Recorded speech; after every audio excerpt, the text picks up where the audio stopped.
halo. Salam sehat ya untuk kita semua, dimanapun keberadaannya kita. Sehat selalu, bahagia selalu, dan tetap semangat untuk berbuat kebaikan. Oke. Hari ini saya akan sharing atas requestan dari Kak Ani yang di Cirebon. Kak Ani bilang, "Kak, sekali-sekali sharing dong tentang meja atau tempat mandiin jenazah. Idealnya itu seperti apa agar mempermudah petugas yang memandikan jenazah." Oke. Saya akan sharing dari dua belah pihak, untuk dari kitanya sebagai pemandi jenazah dan untuk jenazahnya sendiri. Dalam perjalanan pelayanan saya itu, saya pernah memandikan yang di rumah, dan saya sangat sering memandikan di rumah duka. Kalau untuk memandikan jenazah yang di rumah pribadinya dia, pastikan di rumah itu kita tidak akan memiliki tempat khusus untuk jenazah, ya kan? Jadi saat itu, ketika saya tahu keluarga itu menginginkan jenazahnya untuk dimandikan untuk terakhir kalinya, saya langsung memberikan saran, coba Kak cari pinjaman di masjid atau di yayasan kedukaan. Itu pasti mereka punya. Terus akhirnya puji Tuhan dapat tempat memandikan jenazah portable gitu. Jadi itu bahannya seperti kayak bahan stainless ya, stainless. Terus dia bentuknya melengkung, ada saluran pembuangan.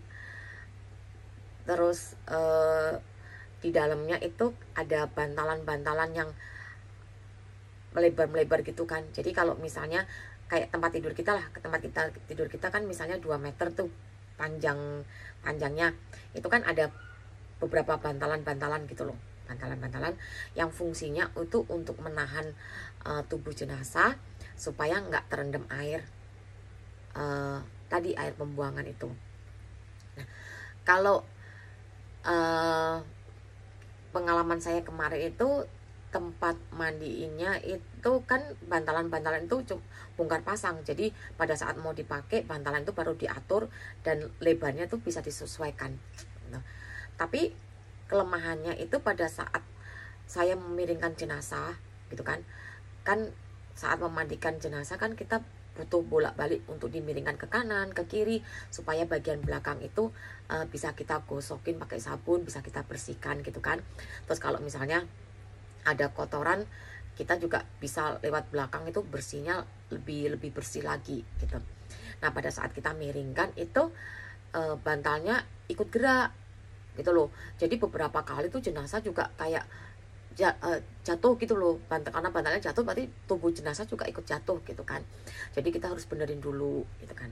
Tapi oke lah, itu mungkin yang ada saat ini untuk alat portable itu memang seperti itu. Tapi mungkin bisa diakalin juga. Jadi dibikin kayak bantalan itu diganti kayak kita kalau bikin pagar itu kan melebar, terus beberapa dikasihin kayak besi-besi gitu kan, kayak mungkin bahan stainless, dan itu kan bisa dibongkar pasang juga. Tapi masangnya mungkin pakai baut ya. Jadi pada saat kita pakai itu dia benar-benar kokoh gitu loh. Jadi kalau pada saat kita miring-miringkan jenazah, itunya nggak gerak. Jadi benar-benar paten karena baut itu. Mungkin nanti bagian teman-teman yang memproduksi alat mandi portable bisa dibikin seperti itu gitu kan. Jadi aman buat jenazahnya juga. Kita sebagai pemandi jenazah juga nggak perlu kerepotan untuk membetulkan bantalan-bantalan tersebut gitu. Oke. Kalau di tempat saya bekerja di rumah duka itu kan tempat memandikan jenazahnya udah permanen, nggak bisa dipindah-pindah. Di situ ada tiga tempat untuk memandikan jenazah. eh, itu kalau untuk lebar kali panjangnya itu dibuat melebihin ukuran manusia pada umumnya. Misalnya kita tempat tidur kita misalnya yang ada kan yang ukuran 90 kali 2 meter gitu kan. Itu mungkin dibikin lebih lah. Mungkin bisa 2 kali, enggak sampai 2 kali ya, mungkin antara 1 meter atau 1/4 dan panjangnya mungkin bisa dilebihin dari 2 meter lah sedikit. Untuk apa ya? Untuk menjaga-jaga siapa tahu ada jenazah yang tingginya 2 meter atau yang lebarnya gede gitu kan. Terus kalau lebarnya itu lebih dari manusia, ukuran manusia itu mempermudahkan kita saat kita membolak-balik, memiringkan ke kanan ke kiri gitu loh. Itu lebih enak gitu. Nah, itu untuk ukurannya ya. Terus idealnya seperti apa? Pasti harus ada air yang mencukupin air. Terus ada selang yang panjang. Selang yang panjang itu mempermudahkan kita itu menyiram jenazah dari atas kepala sampai ujung kaki itu kena semua gitu loh, kena semua. Dan perlu diperhatikan pembuangannya juga harus lancar gitu kan, pembuangannya lancar. Jadi tadi hampir-hampir sama kayak yang portable gitu kan. Jadi tempat memandikan jenazah yang permanen juga antara jatuhnya air dan jenazah itu harus ada pemisah.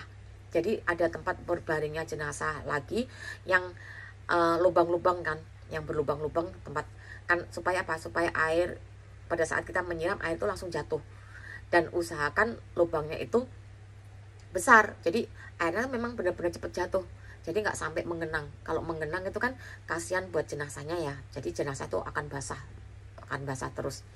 Kalau cepat langsung habis ke bawah, jenazah nyaman gitu kan. Nah, perhatikan juga pembuangannya ini harus cepat jatuh, harus cepat habis juga ke saluran pembuangan. Kenapa? Karena gini, pada saat kita memandikan jenazah itu, kondisi jenazah itu kan pasti berbeda-beda. Kadang ada jenazah yang bersih, kadang ada jenazah yang pup, ya kan. Pupnya juga macam-macam, ada yang sedikit, ada yang banyak, gitu kan. Nah, pada saat kita bersihkan itu kan harus cepat kebuang.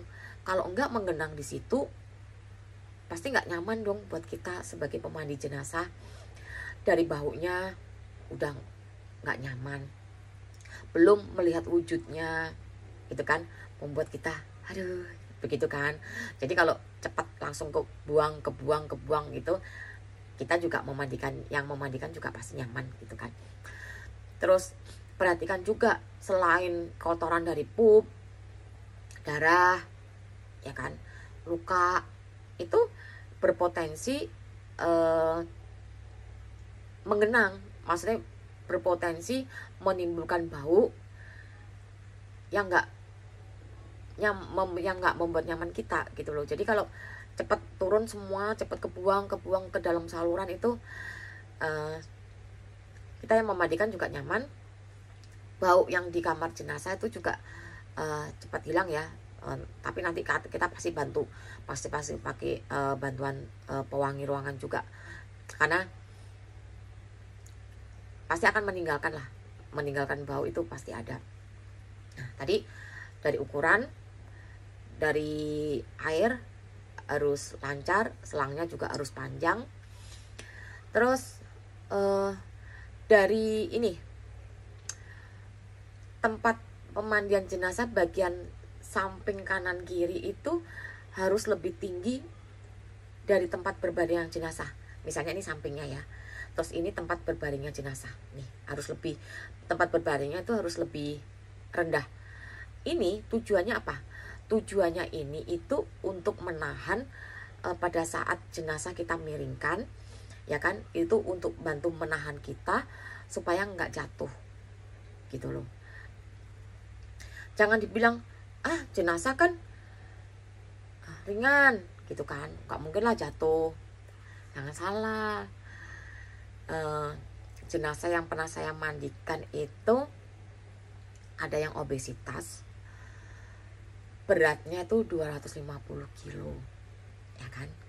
Jadi lebar tempat memandikan yang umumnya kalau dipakai untuk jenazah yang ukuran normal lah, itu nggak akan sampai penuh, paling pakai setengahnya atau setengah lebih dikit. Ini klien saya yang 250 kilo, lebarnya segini, itu habis untuk badannya dia doang gitu loh. Kalau udah habis, pada saat kita memiringkan itu kan udah ngepres banget. Dan bayangin 250 kilo, berat banget. Petugas yang memandikan saya dan teman saya itu 2. Terus kita ketambahan, puji Tuhan banget nih, puji Tuhan banget, pihak keluarga ada yang membantuin 3 orang, itu 5. Kita masih meminta bantuan staf laki gitu kan. Untuk apa ya? Untuk menahan supaya jangan sampai jenazah itu jatuh. Kalau jenazah jatuh itu yang repot kita, dan kasihan buat jenazahnya.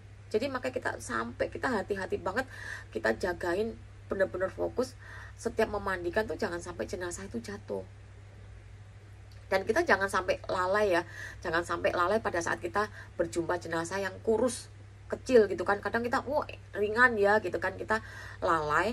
Nanti kita kalau lalai itu bisa berakibat fatal juga. Bisa karena kita menyepelekan itu, jenazah itu kecil, tenang aja gitu. Pada saat kita balik, kita nggak siap tenaga, tiba-tiba terlalu minggir, bisa aja dia jatuh gitu kan. Jadi kalau udah di kamar jenazah atau udah ketemu jenazah tuh, makanya saya lebih seneng banyak diam. Saya berusaha kalau nggak ada yang penting saya nggak ngomong. Karena apa? Yaitu karena saya butuh konsentrasi yang tinggi untuk jenazah, untuk memberikan pelayanan yang terbaik buat jenazah itu butuh fokus gitu loh. Nggak bisa kita sambil mikir yang lain atau sambil apa gitu, nggak bisa. Nah tadi dari ukuran, lebar, panjang tempat mandi jenazah, terus dari air, terus tadi tingginya juga diperhatikan. Apalagi ya, mungkin yang membuat kita nyaman sih pasti tempat mandi itu harus selalu bersih, selalu dibersihkan. Jadi kita pada saat memandikan jenazah juga tetap nyaman ya. Dengan memandikan jenazah itu saya sangat bersyukur sekali. Dengan memandikan mereka itu, selain saya bisa mentransfer rasa sayang saya ke jenazah itu untuk terakhir kalinya, juga saya itu dijadikan pandai sama mereka gitu loh. Jenazah itu membuat saya itu lebih pandai, wawasan saya jauh lebih banyak. Saat saya menemuin